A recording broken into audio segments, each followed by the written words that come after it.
The House Committee on Natural Resources, Environment, Tourism, and Outdoor Recreation will come to order. Would the clerk please take the attendance? Chair Pohutsky. Here. Representatives Hill. Here. Shannon. Arbit. McFall. Here. Pies. Present. Martin. Here. Preston. Here. Shriver. Here. Madam Chair, you have 7 members present. You have a quorum. Thank you very much. First up, we will be approving the minutes from a previous meeting on April 13th. Representative Preston makes the motion to approve. All right, so the minutes are approved. Next up, we are going to be starting off with testimony on House Bill 4159, which was introduced by Representative Brixey. And at this point in time, I'd like to invite her forward to talk about her bill.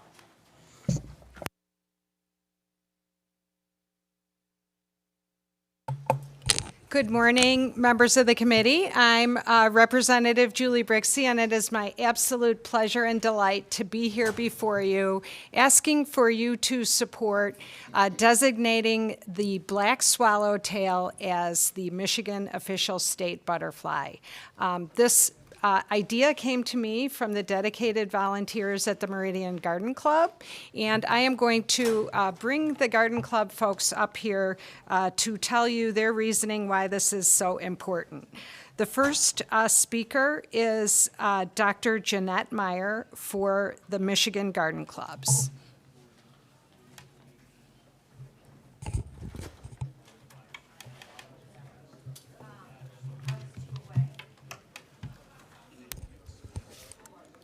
Honorable Pohutsky and members of the committee, the Michigan Garden Clubs is composed of 135 member clubs and about 5,000 members.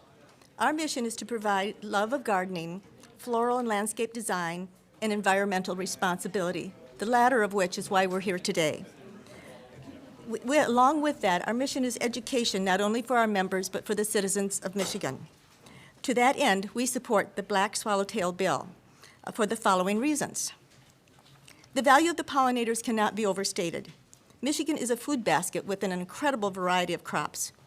According to the National Pollinator Garden Network, pollinators are responsible for 1 of every 3 bites of food. Michigan pollinators of special interest today, butterflies, directly impact Michigan's agricultural crops and even its tourism.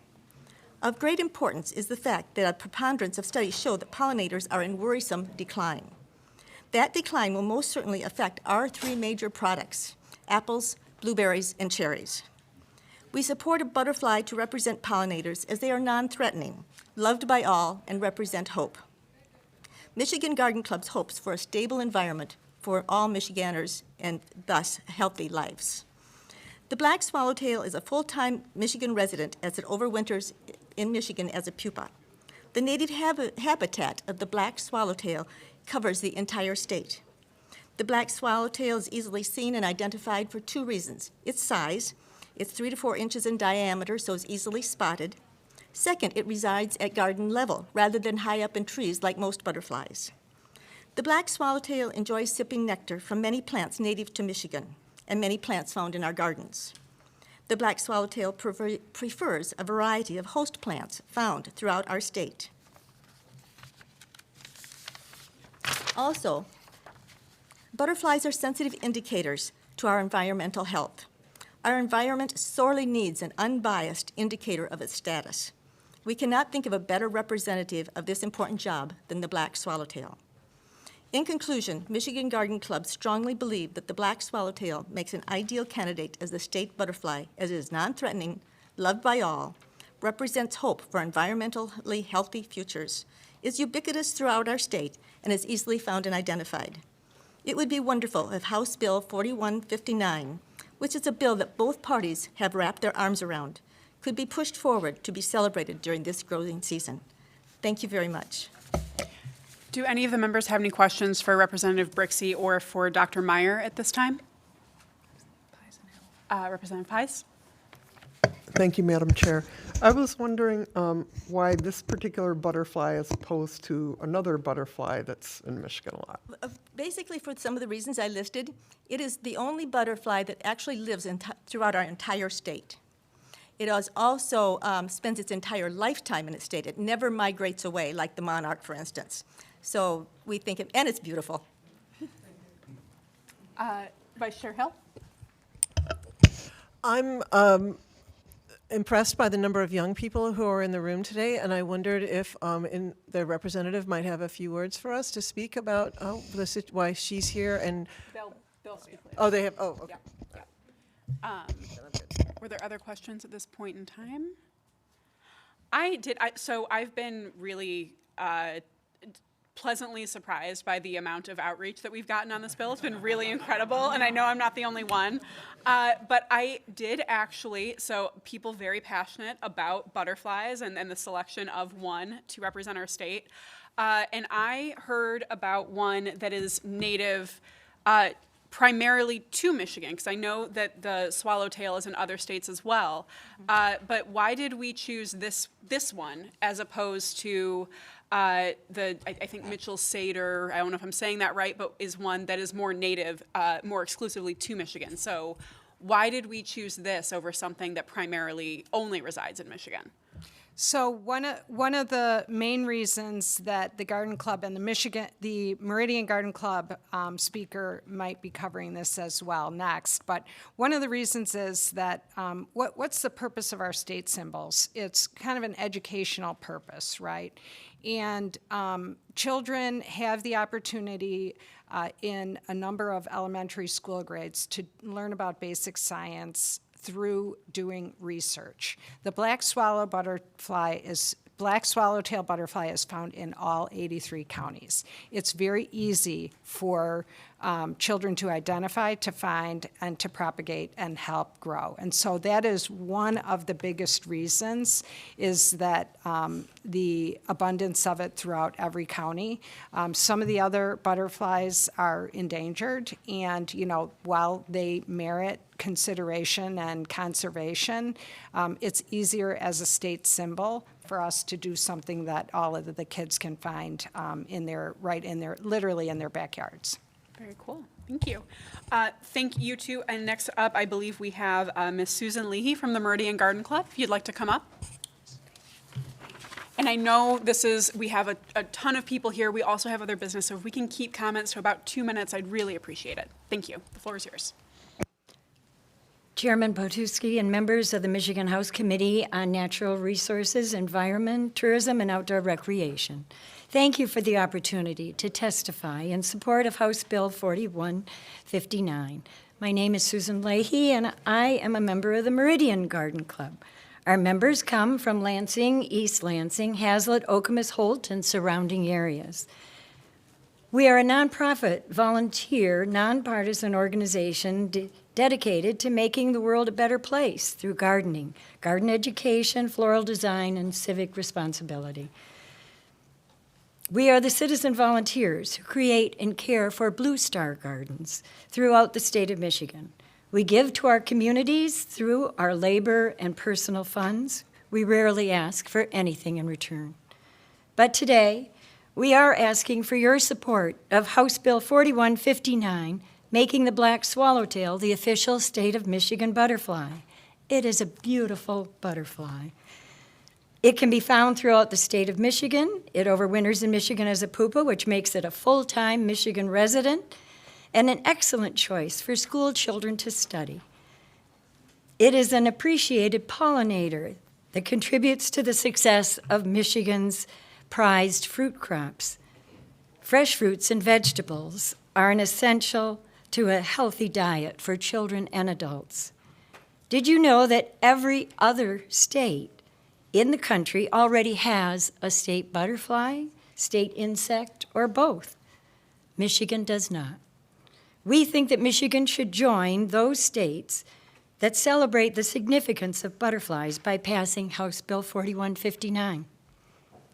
Chairperson Potuski and members of the Michigan House Committee on Natural Resources, Environment, Tourism, and Outdoor Recreation, I thank you for the opportunity to testify in support of House Bill 4159. We would also like to thank our representative, the Honorable Julie Brixey, and the 45 statewide bipartisan co-sponsors of the bill. Thank you. Does anyone have any questions for Ms. Leahy? All right, thank you very much. And last but certainly not least, we have some of the students from Ms. Christine Batora's class who have been spearheading this legislation. Madam Chair, would it be acceptable for me to ask the entire class to stand behind them as they give their testimony? Absolutely. Thank you.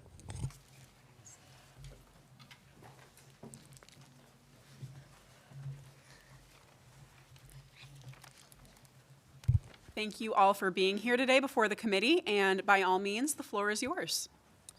Good morning. My name is Autumn Fluker, and I am a fourth grader at Okemos Public Montessori at Central. You may recognize me from the hearing last year.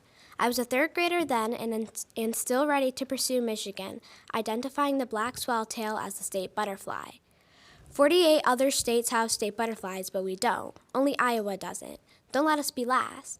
As a resident of Michigan, I 100% support this butterfly bill.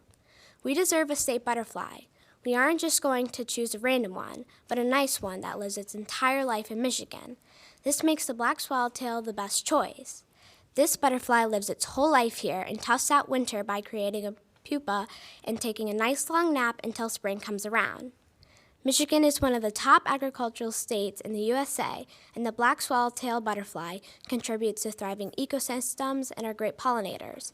They pollinate the many plants in Michigan, so that leads to making more seed, which helps us be top in agriculture. Finally, having a state butterfly will encourage children to research more in school. Researching is one of my favorite ways to learn. It is so much fun, and don't you want children to enjoy learning? As you can see, the black swallowtail should be our state butterfly because we don't have one. Michigan is one of the top states in agriculture because of the help of the black swallowtail, and having it be our state butterfly will inspire Michigan students to enhance their learning through research. Thank you for your time, and I strongly believe that you have no doubt in your mind that the black swallowtail should be Michigan's state butterfly.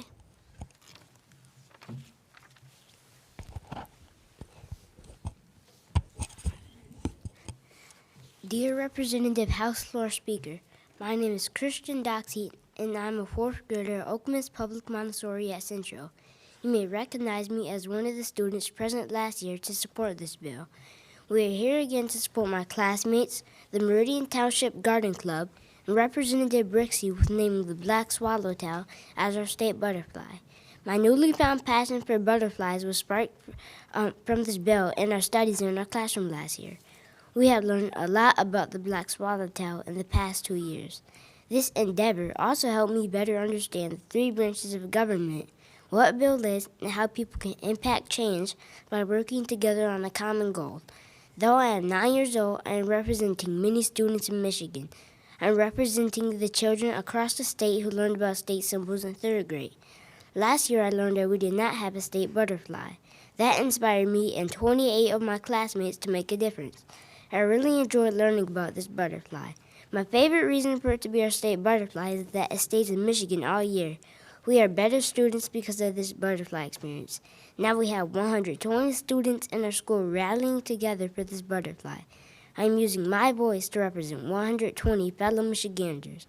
Though they are not with me now, they will be at the next hearing. Thank you for your time in supporting this bill. Thank you all very much. Are there any questions for the students? Rep. Arbit? I don't have a question. I just want to say thank you to all of you for coming in today and for using your voice to represent your classmates and your community. And I hope that one day one of you will consider running for state representative. Thank you. Thank you all for being here and for your incredible advocacy. I do have a couple of cards to read in. We also have a number of cards that were submitted digitally that will be entered into the record, but I won't be reading them out loud because you all have done such an amazing job. We have plenty of support to be entered into the record. So thank you all. And as you said, most of you were here last term doing this as well. So as you know, we will take a vote further in the future. But thank you all for your very, very helpful testimony and for doing such a great job. I appreciate it. Not wishing to speak but supporting the bill, we have Amy Upton from the Michigan Nursery and Landscape Association. Not wishing to speak and supporting the bill, we have Brian Peterson-Roast from Bees in the D. Not wishing to speak and supporting the bill, Logan Vorse from Michigan League of Conservation Voters. Not wishing to speak and supporting the bill, Dr. Nicole Key-Wade-Bieber from the Anishinaabe Caucus. And not wishing to speak and supporting the bill, Okemos Public Schools. Thank you all very much. The rest of the support will be entered into the record. You all did a great job. Thank you very much for being here today.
All right, thank you, everyone. During our last committee meeting, we heard testimony on House Bills 4185 through 4190. They address asbestos abatement. Today, we have two substitutes before the committee, a H2 substitute for House Bill 4185 and an H1 substitute for House Bill 4188. We are going to have voting on those in a moment, but to speak to the substitutes, in case there are any questions, we have Trent Wolf from Rep. Iosh's office, and we have Ben Polson from Rep. Menser's office, if you'd like to come up and just give a brief explainer.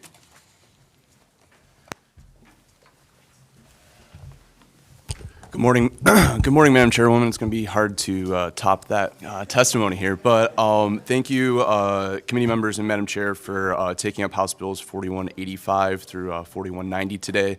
My name is Trent Wolf. I'm the Senior Advisor to Majority Floor Leader Abraham Iosh, who couldn't be here this morning and asked that I just provide some quick testimony in regards to the H1 substitute for House Bill 4188.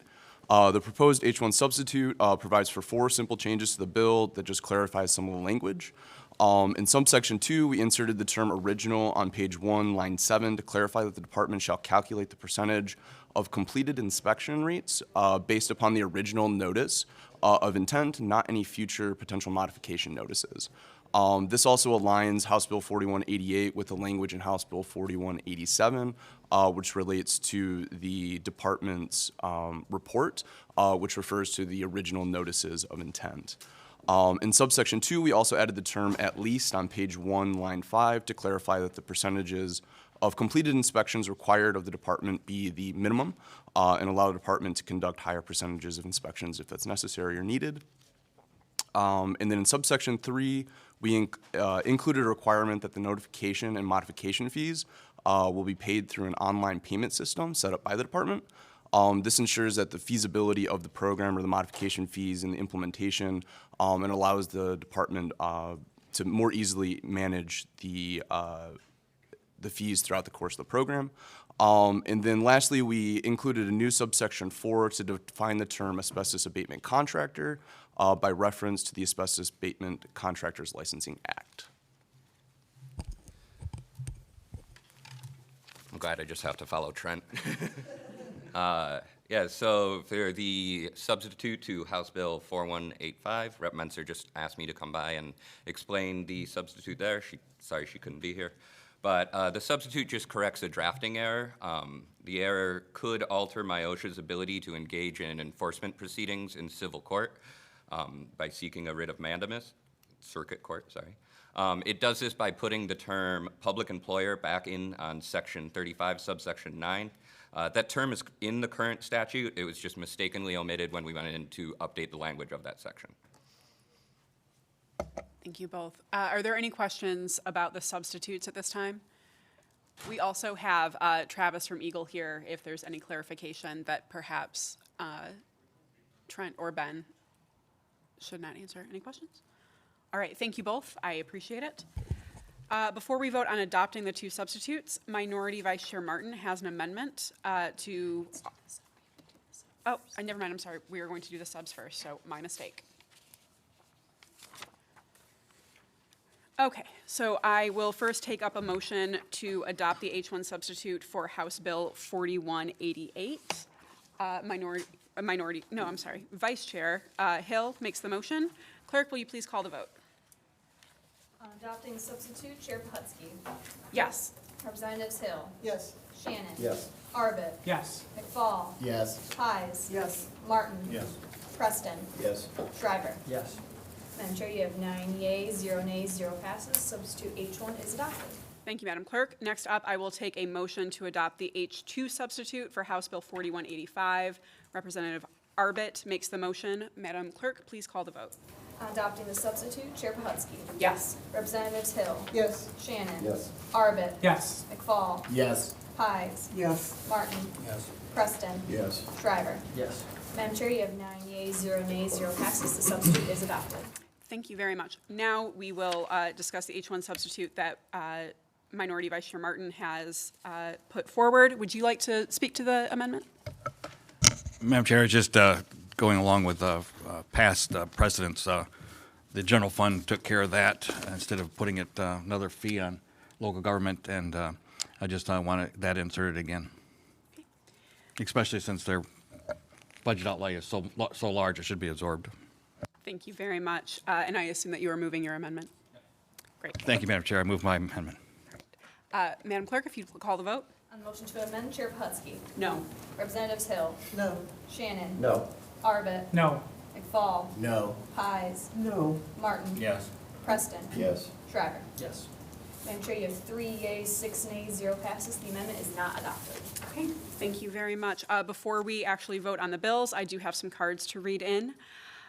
Mike Spence from Southeast Michigan Council of Governments does not wish to speak, supports the bill.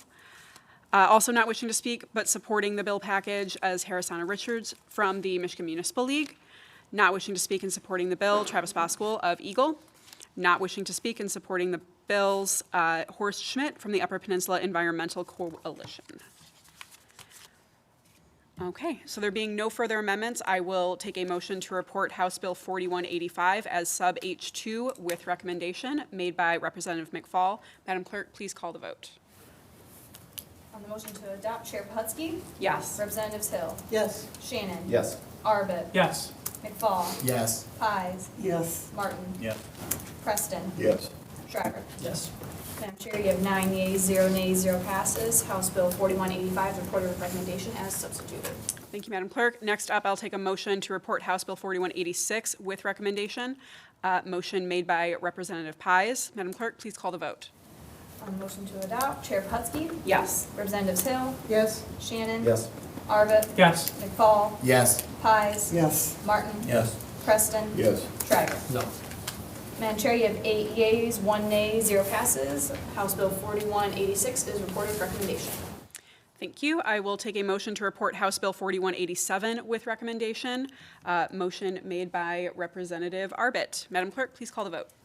On motion to report, Chair Putsky. Yes. Representatives Hill. Yes. Shannon. Yes. Arbit. Yes. McFall. Yes. Pies. Yes. Martin. Yes. Preston. Yes. Shriver. No. Madam Chair, you have 8 yeas, 1 nay, 0 passes. The House Bill 4187 is reported with recommendation. Thank you. Next up, I will take a motion to report House Bill 4188 as substitute H1 with recommendation. Motion made by Vice Chair Hill. Madam Clerk, please call the vote. On motion to report, Chair Putsky. Yes. Representatives Hill. Yes. Shannon. Yes. Arbit. Yes. McFall. Yes. Pies. Yes. Martin. No. Preston. No. Shriver. No.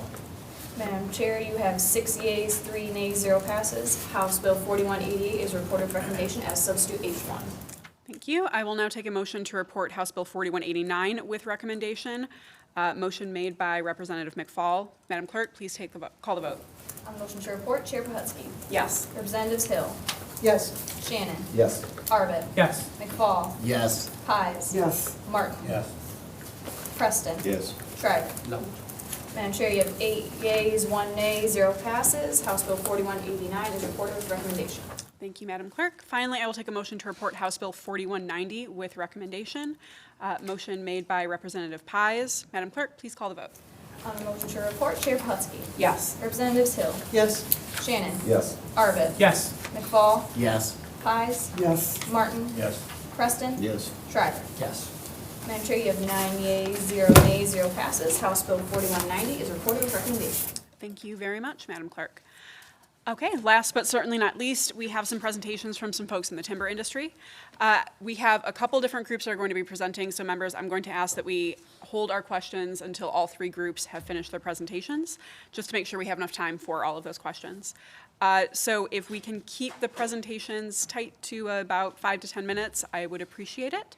But I would first like to bring up Jason Knepper from the Michigan Association of Timbermen and Harry Scheinbeck from the Great Lakes Timber Professionals Association. If you'd like to head on forward.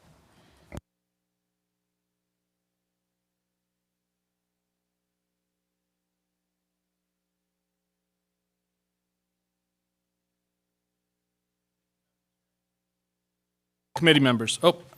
Thank you, Madam Chair, and thank you, committee members. My name is Justin Knepper. I'm with the Michigan Association of Timbermen, and I'm just going to quickly turn on a slideshow here.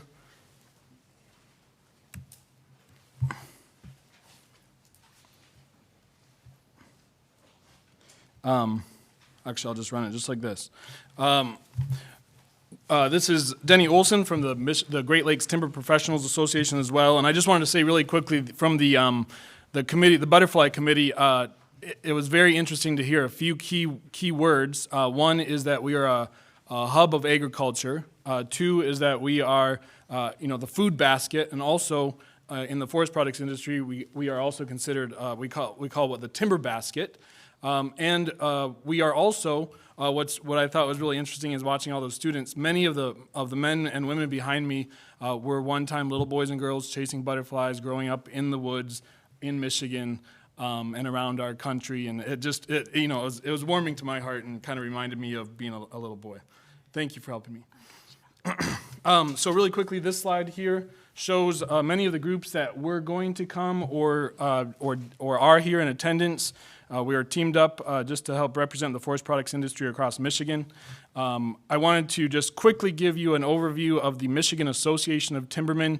We are dedicated to the practice of sustainable forestry. We are a nonprofit based up in Newberry, Michigan, in the Upper Peninsula. We have about 300 business members and organizations that we represent. We are focused on doing kind of three big things. One is reducing operating costs for our loggers and our mills and our various businesses that we represent. Second is to really bring exposure and good kind of PR to the forest products industry in our state as one of the most forested states in the country, and especially in the Midwest. And third is to really provide effective representation for our businesses and our members. Just really quickly, the forest products industry in Michigan covers about 40,000 direct employees and another 50,000 that are in secondary employment in the forest products industry. We have about $108 million that are generated directly in excise and business taxes for the state, another $1 million annually in indirect business taxes. There is about 300 primary manufacturers, 800 loggers, and over 1,000 secondary manufacturers doing everything you can imagine from, the large sawmills, plywood manufacturers, all the way down to the individuals that are working in the woods as one-person teams or families or various groups harvesting our forests sustainably. We also have about over 3,000 log trucks on the roads out there each year, generating a large portion of that $255 million in diesel fuel taxes that are collected each year, helping with the state's budget. Really quickly, things that we're doing a lot in partnership with various state and federal agencies. The DNR are great partners of the Michigan Association of Timbermen and the forest products industry. We're currently working a lot on training what are called master loggers. We're certifying loggers to be more focused on how they harvest trees, being focused on how they impact the environment, things like that out in the woods. We're doing a lot with improving water quality, fish habitat by working on securing grant funding that is going to be used by various nonprofit organizations around the state that provide temporary bridges for when there are loggers and harvesting going over creek beds or streams, crane mats that help us keep from creating erosion in the woods. We're doing a lot with both the U.S. Forest Service, the DNR, and our Master Logger program in that way. We're also doing a lot, and this was, I thought, really interesting, connecting kind of with the youth that were just here as well. We're doing a lot with workforce development and our youth. We just got done at a large Michigan Works Career Quest with over 1,500 students up in Northeast Michigan, really just talking to students about what they can do in the forest products industry, if that is of interest to them, and helping just get students to be open to all the various opportunities in Michigan for working in the woods and in our forests. We also are doing a lot with a little program called Wheels to Woods, which is a really fun small grant program that helps students get from whether it's an inner city school out to a regional park to learn about urban forest management, or whether it's out in the UP where we're taking students from high schools out to logging sites and helping them understand how we're doing things in today's day and age. And then finally, we're also doing a lot with the Sustainable Forestry Initiative, which is there's a Michigan committee as well as across the country that holds our loggers in our state and across the country to high standards of sustainable harvesting, and provides continuing education each year. Really quickly, I wanted to also say thank you to this legislator and previous legislators for work that they have done to support the industry. One of the biggest that you might hear more about is a major investment and appropriation that was made into the Billerud paper mill up in Escanaba, Michigan, that will retain over 5,000 jobs. That is an ongoing effort over the next few years to completely retrofit one of our historic mills up there and make sure that it's staying in business. Secondly, one of the very interesting new developments that is happening in our timber industry in Michigan is research and development being done by Michigan Tech and Michigan State and other universities focused on mass timber, which is the idea of using our timber products to replace, maybe not to replace, but to allow for competition with steel and other building materials that utilize carbon emissions. This will help reduce carbon emissions, help us to really use sustainable and renewable resources for large-scale construction projects in the future. And there's a lot of work going on learning and figuring out how we can use our forest products in Michigan in the future for new technology. Third, one of the big things that was accomplished back in 2020 was the continued protection of the Michigan's Forest Development Fund, safeguarding it for forestry purposes. That's where funding that comes in from DNR timber sales stays within, funding is staying focused on continuing to renew our forests. And then just a quick overview, and then I'll turn it over to Mr. Olson here. Quick overview on legislative concerns that we want to bring attention to this committee and other committees. One is the future of Michigan's biomass sector. Gary Milo, the director of Michigan Biomass, is here in the room. We have a number of biomass plants across the state that produce renewable energy. We want to continue to see those biomass plants continue to work to allow us to utilize our forest products to their greatest extent, make sure we're not wasting anything, and that we're producing energy, affordable energy for our residents.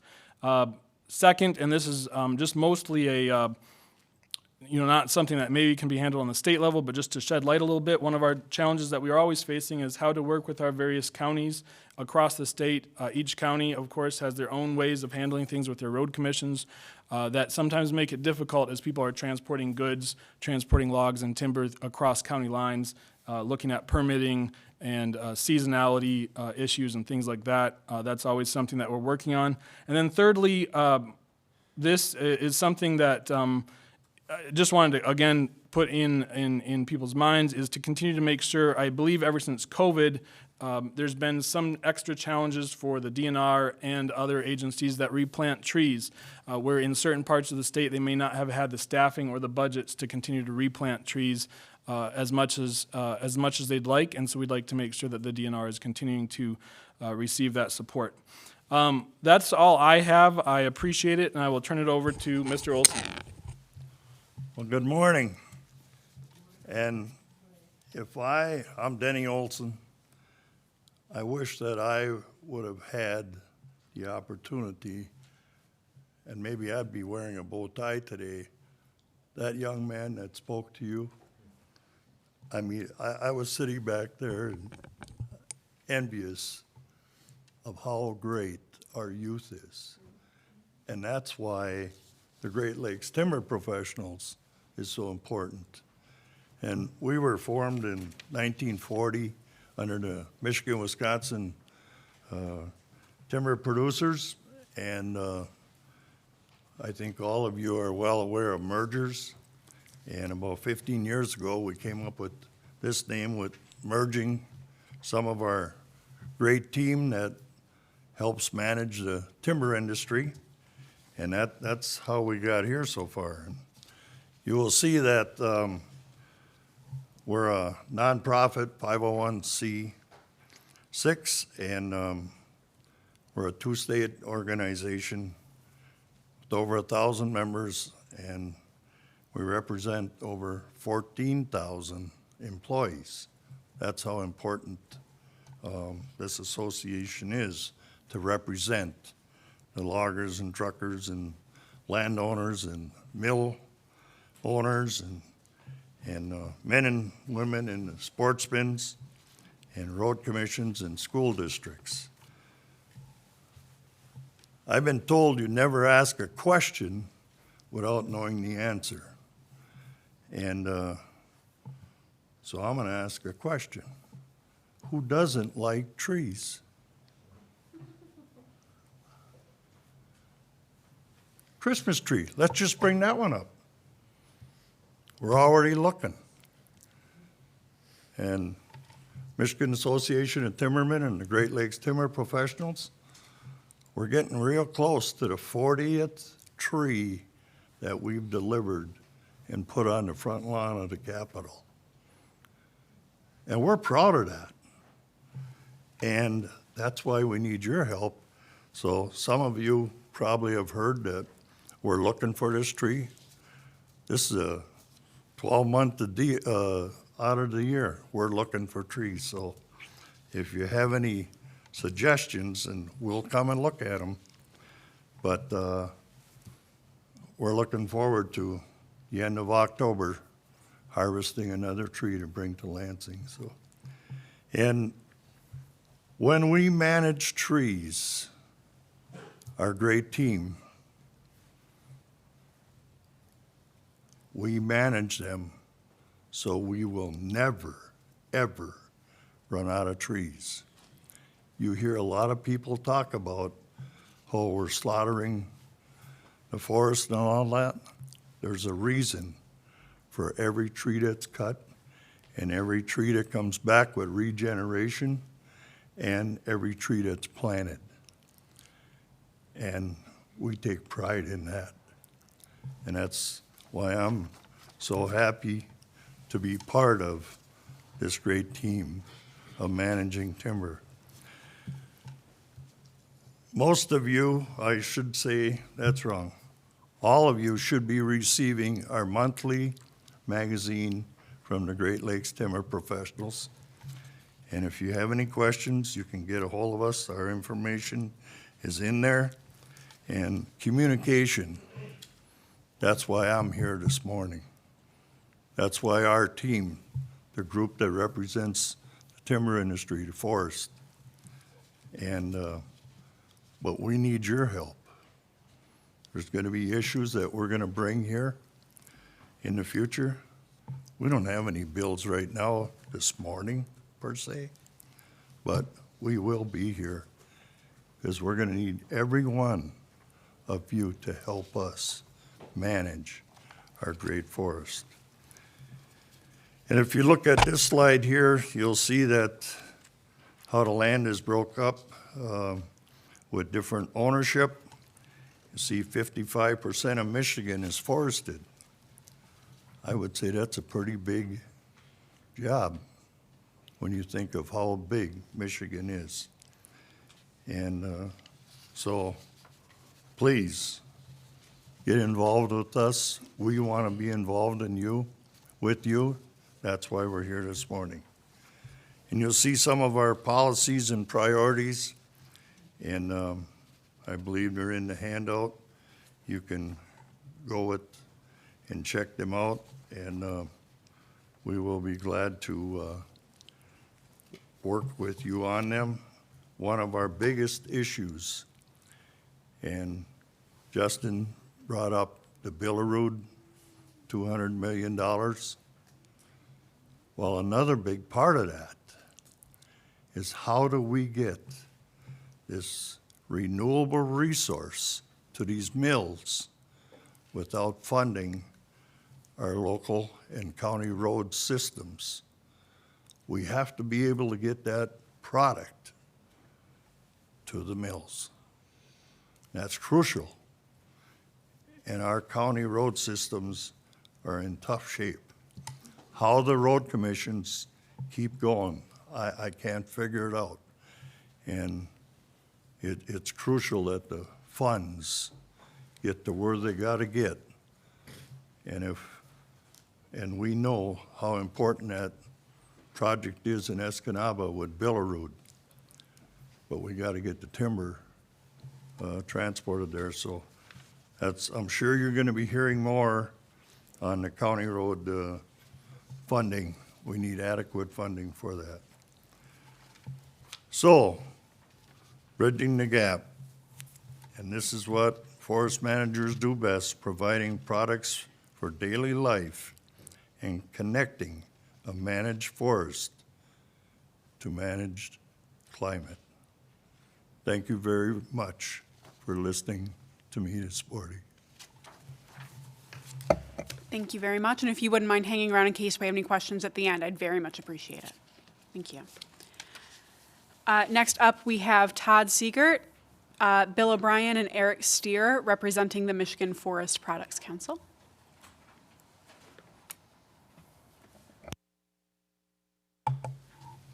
Good morning, Madam Chair and members of the House Committee. My name is Todd Siegert. I am the Woodlands Manager for Packaging Corporation of America's mill in Filer City, Michigan. Our facility produces over 400,000 tons of cardboard medium each year. We have 350 employees at the mill and work with loggers and independent trucking contractors to obtain over 500,000 green tons of wood fiber for our product. We also procure 62,000 of refuse wood for our boiler. Along with that, we are a large consumer of recycled paper, consuming 233,000 tons annually.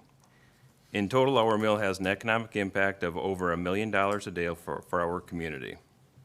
I serve as the chairman of the Michigan Forest Products Council. The Michigan Forest Products Council is a nonprofit trade association based in Lansing. MFPC's mission is to promote, protect, and sustain a globally competitive forest products industry in Michigan. As a small part of Michigan's diverse, sustainable, and vitally important forest products economy, we are pleased to testify in front of the committee today. Michigan's forest products industry embraces sustainable forest management, which provides carbon reduction, water quality, and wildlife habitat benefits.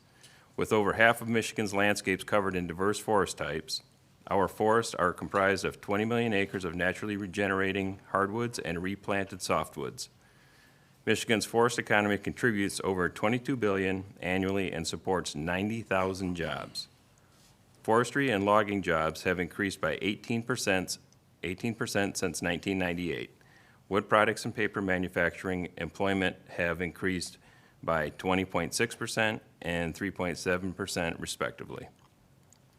For more, joining me on the panel today are Mr. Eric Steyer, Regional Manager for American Forest Management, and Mr. Chris Fife, Public Affairs Manager, Weyerhaeuser.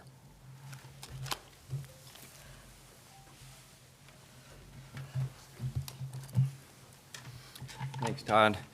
Good morning. Thank you all for spending time with us, which is all of our passion. As you mentioned, I'm the Regional Manager for American Forest Management. We're a national forest consulting company, and my place in Michigan is managing landowners' lands from between 10 and 550,000 acres. with a combined total of about 600,000 acres total under our management in our region. As Todd mentioned, we've got about 20 million acres of forest land in Michigan. Impossible to do it justice in such a short time frame.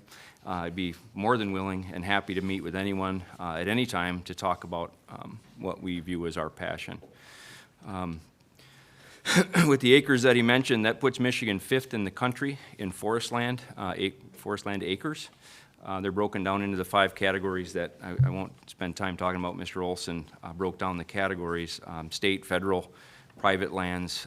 Private lands are a very large component in this, and private being both small non-industrial private forest landowners as well as commercial industrial forest landowners. For example, the 550,000 acres we manage, that's a industrial managed. Although all these land types are managed with different objectives, depending on the individual landowners, they all play a vital role in the survival of the forest product supply chain in Michigan. I always try to view our industry as a three-legged stool. There's, as the two groups just talked, there's the logging community, there's the forest landowners community, and there's the consuming facilities. And without any of those one legs, the stool will fall. So it's important that we manage all 3 of those legs.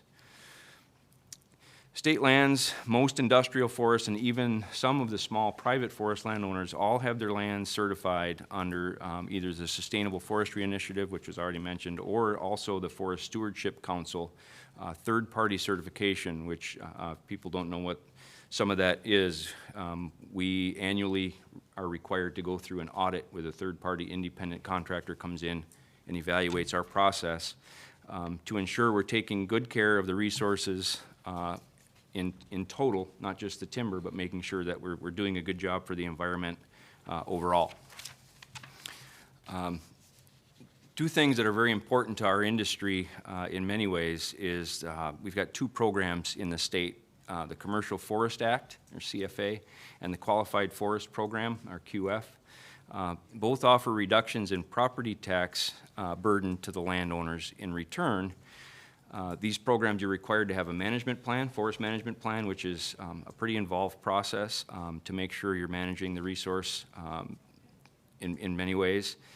You have to develop that plan and then follow that plan. It's not just, neither of them are just tax dodges. You have to put forest products into the system. That's what those programs were developed for. In addition to that, on the CF lands, for example, or primarily, you're also required to allow that land to be open to the public for hunting and fishing. That's a pretty critical part of that program. There's about 2.2 million acres. There's a map in your packet, but this always shocks me when I see this map. I don't have a fancy PowerPoint, I apologize. But in your packets, that's the commercial forest land in Michigan, and that's a pretty impressive footprint. Again, all of that land being open to the public for hunting and fishing. Without that, our state and our recreation activities are dramatically different. So I really would like to push to try to help protect that commercial forest program. It's very important. In addition to the importance of the general forest products that are generated from the forests of Michigan, equally important is a strong, healthy environment.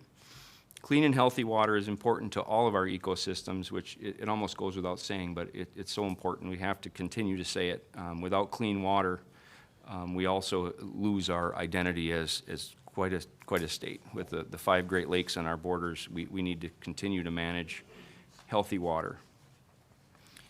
Other societal benefits is generally recreation as well. I mean, the hunting, fishing I mentioned. There's also, I just realized there's a typo in what I gave you. It's not hundreds of miles of ATV and snowmobile trails. It's thousands of miles of ATV trails and snowmobile trails. A vast majority of those, at least in the Upper Peninsula, cross those commercial forest lands. Like I said, so these lands are not just purely timber production. It also helps the recreation industry in our state. Very important. Again, thank you for the opportunity. I could talk for hours about this. It's my passion. So I started typing this the other day and stopped reading at 5 minutes. I got to go back and shorten that up. So we're all passionate. Everybody behind me, this is our life, and we do our best to make sure that there's places for the butterflies, to be honest. Thank you. Again, happy to meet with anybody anytime.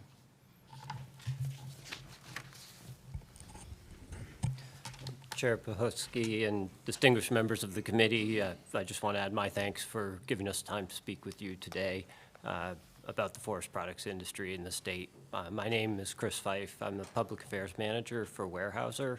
I work with our team up in Grayling, and actually Jim Malloy, our raw materials manager from the Grayling Mill, is here with me today too, so he's probably a better resource than me to answer many of the specific questions on the mill itself. Weyerhaeuser owns approximately 10.6 million acres across the U.S. of productive timberland, and we operate 35 wood processing facilities across the U.S. as well. We employ about 7,900 people in those facilities and in our timberland management. All of our forest management and our timber procurement for our mills is third-party certified under the Sustainable Forestry Initiative, or SFI. So as Eric spoke to that earlier, that certification also is given on wood purchased from private land, which may not be certified itself, but helps to ensure that the management going on that property is sustainable for the state and for the future. Weyerhaeuser built our first OSB mill in the nation in Grayling about over 40 years ago now, and that mill is still operating and still one of our flagship mills. We provide well-paying jobs in that area to about 160 people. I'm sure that most of you have seen a loaded log truck on the roads in the state, and our mill uses, just to help you get a picture of what we use about 60 truckloads of wood a day at that mill. The OSB that we produce is used in residential and commercial construction around the state and around the country. We produce approximately 14 million 4x8 panels a year, so it's a lot of panels of OSB. The OSB production utilizes lower quality logs. They're often referred to as pulpwood because it's the same low quality material that would go into a pulp mill in many cases. 70% of those logs, about between 60 and 70% of the wood that we purchase comes from small family woodlots owned by Michigan families. So by creating demand for the timber, our mill, along with all the other forest products mills in the state, facilitates the responsible, sustainable forest management on those woodlots. And it incentivizes landowners, importantly, to keep their forest land as forest land. As the state grapples with how to reduce greenhouse gas emissions and deal with the impacts of climate change, a healthy forest products sector provides a notable positive impact. According to the Forest Resource Association in Michigan, forests, urban trees, and harvested wood products remove 10% of all CO2 emissions in the state and store the equivalent of 37 years of all CO2 emissions in the state. The cycle of well-managed forests providing timber to Michigan mills creates possibly the most efficient and economically beneficial carbon capture and storage system known today. Well-managed forests are healthier and grow faster than unmanaged forests. And as those trees grow, as I'm sure most of you know, they absorb carbon dioxide through photosynthesis. And then they store that carbon in wood as they grow. When those trees are harvested and turned into long-lived wood products, much of that carbon remains stored in the product for the life of the product. And in the forest, new trees immediately begin to grow or are planted, as we talked about earlier, replacing the harvested trees and absorbing more CO2 from the atmosphere. And as an added benefit, using wood in construction actually uses less energy than other non-renewable options like steel and concrete. Again, that was spoken about earlier, and I think you'll hear a little bit more about that after we are finished. As Eric said, we're passionate about our forests, the positive impact of the Michigan forest products industry, the impact that has on the quality of life for all Michiganders. We invite you to visit our mill or take a timberland tour with one of MFPC's landowners, learn more about what we do. It's hard to present it here in the same way that we can if you're there at a facility or in the woods, but it is pretty exciting. And so I thank you for the time. Again, Jim and I and Eric are available for questions at the end. Great, thank you both very much. And lastly, I would like to invite up Sandra Lupien, the Director of Mass Timber at Michigan State University.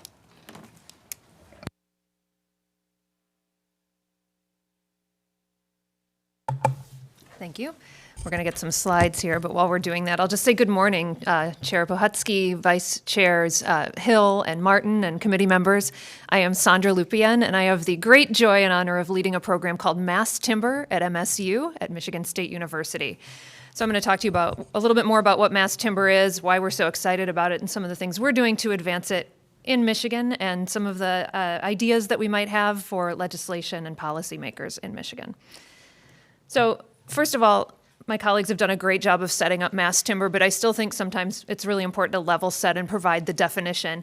Mass timber, when I talk about it, I'm saying this is an umbrella term for a variety of very large-scale engineered wood building construction materials.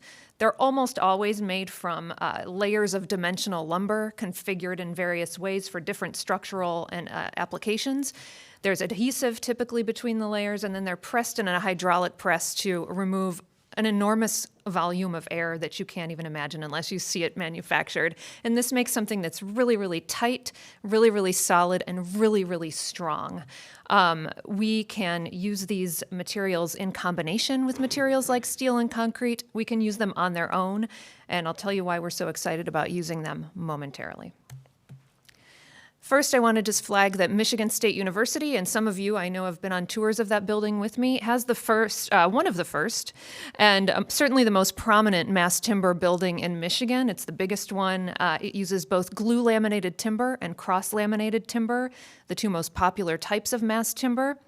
This building opened in July of 2021 and was funded in large part by a $30 million appropriation from the legislature, and due in large part to the legislature's appreciation that this building would be made with mass timber. And if you haven't been through the building yet, I'm always happy to take you on a tour.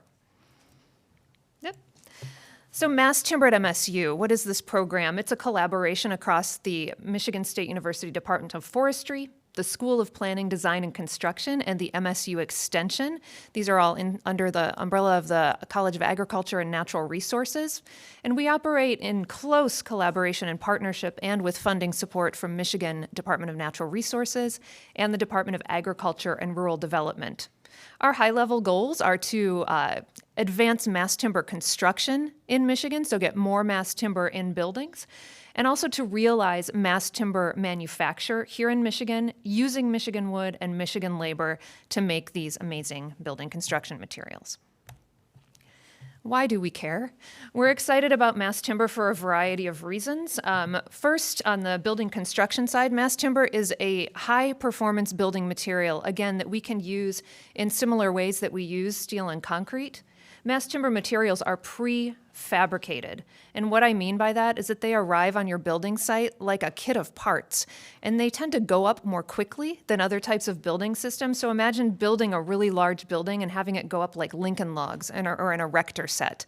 That can allow us to build more quickly, and when we're talking about building badly needed housing, for example, that means people can get housed faster. So we're very excited about the potential efficiencies and cost savings associated with those time efficiencies, as well as just in general mass timber being a really, really strong and, like I said, high-performance material.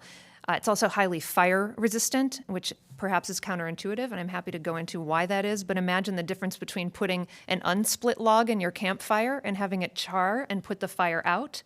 That's how mass timber performs, as opposed to how a split log would perform in your campfire. So it's very highly fire resistant. For forest climate and sustainability, I think my colleagues have done a great job of explaining this value proposition for mass timber. We need forest products to keep forests as forests so that they can do their many, many jobs, including sequestering carbon. But as my colleague Chris mentioned, mass timber does store carbon in itself throughout the life of the building. Wood is 50% carbon. So when you build with wood, you're turning your buildings into basically a carbon storage bank in ways that other building materials do not do. And that's really important since buildings and the built environment account for about 40% of global carbon dioxide emissions. And then for jobs in the economy, rural development, rural jobs in the economy, right? So we can see an increase in forestry jobs. We can see new types of manufacturing jobs. Because mass timber is a value-added product, we see high technology fabrication jobs that can come online if we're manufacturing mass timber in Michigan. So I think just one thing I love about mass timber, and I've worked on a lot of different types of issues in my career, mass timber is something that has something for everybody, whether your constituents are in a rural forested community, whether you're in an urban or suburban community that wants to reduce the carbon footprint of the built environment, there's something for you in mass timber. I want to talk a little bit with you about the mass timber demand and supply context. So mass timber emerged in Europe about 40 years ago and has made its way into the United States starting about 12 years ago, mostly in the Pacific Northwest. Since that time, we have seen demand for mass timber increase like crazy. Since between 2018 and 2022, demand for mass timber in the United States more than tripled. So we had about 430 buildings that were in process using mass timber in 2018. In 2022, we had more than 1,500. And that demand is playing out in Michigan, I'm happy to say. I'm tracking about 32 projects in Michigan right now, a little bit more than 32, that are either definitely going to be built with mass timber or where project teams have clients that want it and they're working on figuring out the path to delivering those materials on time and in a cost-effective manner. What's exciting about these projects, two things. One is it's all different types of buildings, all different types of commercial buildings. You can see the list on the left side. Schools, multifamily housing, affordable housing, live-work types of spaces, training facilities, all types of buildings.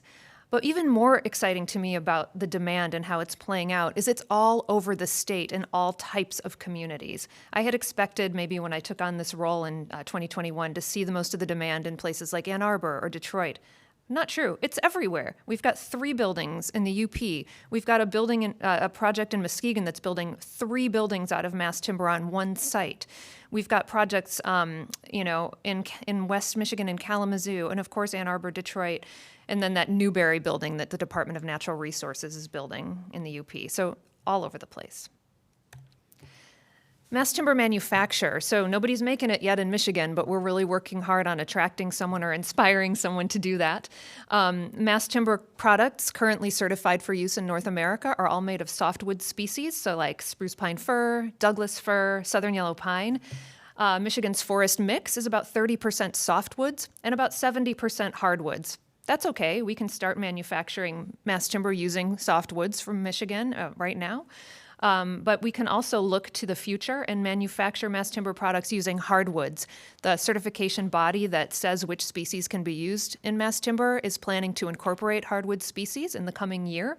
And excitingly, our friends at Michigan Tech University are currently doing research and development to make cross-laminated timber panels from Michigan red maple. So that's an important body of research that could help advance hardwood mass timbers in Michigan.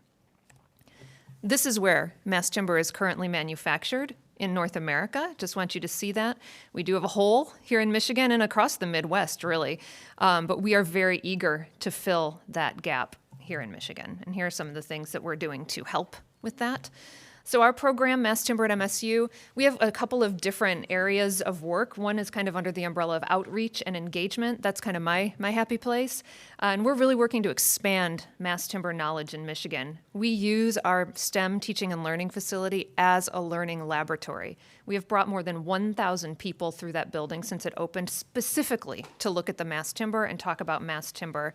Most of those folks are in the architecture, engineering, and construction industry, and they're having increased demand from clients who want them to build mass timber buildings. And these teams have maybe not done that before, and they want to learn how MSU did it and connect with other people who can provide them with technical assistance and information to succeed. And we've seen a lot of buildings move forward successfully after coming through our building. We also do, webinars. We take people out of Michigan to gain knowledge and bring it back to Michigan. This past March, we took more than 60 people to the International Mass Timber Conference in Portland, Oregon. People came back from that conference saying, we built new partnerships with our colleagues in Michigan. We're moving forward with a project, and we want to take on a leadership role in the industry in advancing mass timber. And we host what's going to now be an annual Michigan Mass Timber Update in December, and we would be happy to welcome you to attend that and hear all about what's going on with mass timber in Michigan. Under the umbrella of research and education, there's a couple of important projects I just wanted to flag for you that we're working on right now. To advance mass timber manufacture, we are undertaking currently a Michigan mass timber supply chain analysis and an accompanying demand survey that will look at demand throughout the Great Lakes region so that we can provide the types of insights that prospective manufacturers need to decide, yes, I want to locate my mass timber manufacturing operation in Michigan. I know what products I need to make, I know how much of them I need to make, and I know who's going to buy them. And most importantly, I know where my feedstock is going to be coming from. So that's work in progress right now, and we expect to have those insights in sometime in the fall. And I'm hoping to bring those insights to your attention when they come, so that you'll be aware of what's possible in Michigan. In addition, we're piloting 2 mass timber projects using a type of mass timber called nail laminated timber. This is a more simple mass timber product that you literally use by putting together 2x6s and 2x8s, nailing them together. We plan to train people with high barriers to employment to make those nail laminated timber panels, and those panels are going to be placed in the new Great Lakes Boat Building School training facility in Cedarville in the UP, and the others will be placed in the Shop House Park project in Marquette. So we're very excited about that. We hope that that will demonstrate, hey, everyone, we can make a mass timber product in Michigan right now using Michigan wood and Michigan labor and put it in our buildings here in our state. And then finally, a huge barrier to mass timber construction is untrained architects, engineers, construction managers, and installers. We are working to eliminate that barrier. We have a big grant from the National Science Foundation to develop national mass timber curriculum modules in architecture, engineering, construction management, and installation for 2-year and 4-year institutions. So that's really going to help eliminate that education gap so that folks will be ready to move into mass timber focused jobs when they come out of their educational programs. Just from a policy perspective, I wanted to flag a couple of places where we're either already making progress with mass timber in Michigan or just plant seeds for future thinking and opportunities. First, mass timber is called out 3 times in the Michigan, I counted, in the Michigan Healthy Climate Plan as a tool and a holistic toolkit to help achieve the state's net zero carbon goals. And that is a very exciting thing because that means we can point to that plan and say, we can do some things around mass timber to help advance this technology. Michigan's building codes are currently in development for 2021. The 2021 Michigan Building Code will include all of the elements found in the 2021 International Building Code related to mass timber. That will allow us to build taller mass timber buildings, expose more mass timber in our buildings, and provide our building construction industry with greater clarity about how to build mass timber buildings. We expect the Bureau of Construction Codes to drop that draft any day and take public testimony in the summer, and hopefully we'll get those 2021 Michigan building codes, that's all the code, not just for mass timber, passed this year. Very interested in talking with anybody who wants to talk about incentives that we could start designing for both mass timber manufacturers to locate in Michigan, what types of packages do they need to get up and running, as well as incentives for use of mass timber in buildings, what kinds of tax breaks or other rebate types of incentives could we be looking at? We know that the U.S. Farm Bill will have some language in it likely to support mass timber manufacture. And then one other thing I just want to flag is we are getting so many inquiries from the industry across the country seeking partnership on mass timber product testing, mass timber research, product research and development. And we are going at MSU definitely going to be needing to expand what we're doing to support that demand in the future. So with that, that's my contact information. I encourage you to contact me if you want to talk more about mass timber. I'm always happy to do that. Or if you want to come and see our mass timber STEM teaching and learning facility. But I look forward to your questions, and thank you so much for your time and attention today. Thank you very much. We do have a couple of questions. First up is Minority Vice Chair Martin, and his questions revolve around the first presentation. So if those folks would like to make their way up, that'd be very helpful.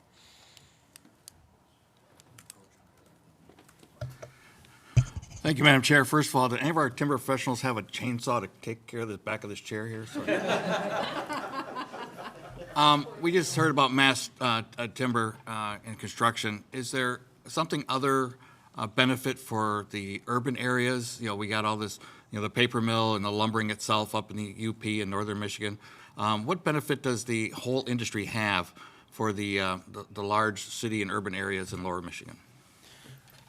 If I can, I'll answer and then I'll let you, Denny. One of the big things, of course, that was mentioned is affordable housing, the affordable housing crisis. I think providing those goods and services made locally here in Michigan, I mean, we're pumping out much of the dimensional lumber, the 2x4s, 2x6s, you know, all those standard types of materials that can build currently up to 3-4 story frame housing, you know, the missing middle of housing as it's called in much of our urban areas. That's being provided by our local, you know, our local state level industries that are making those materials. And then secondly, there is some emerging work happening.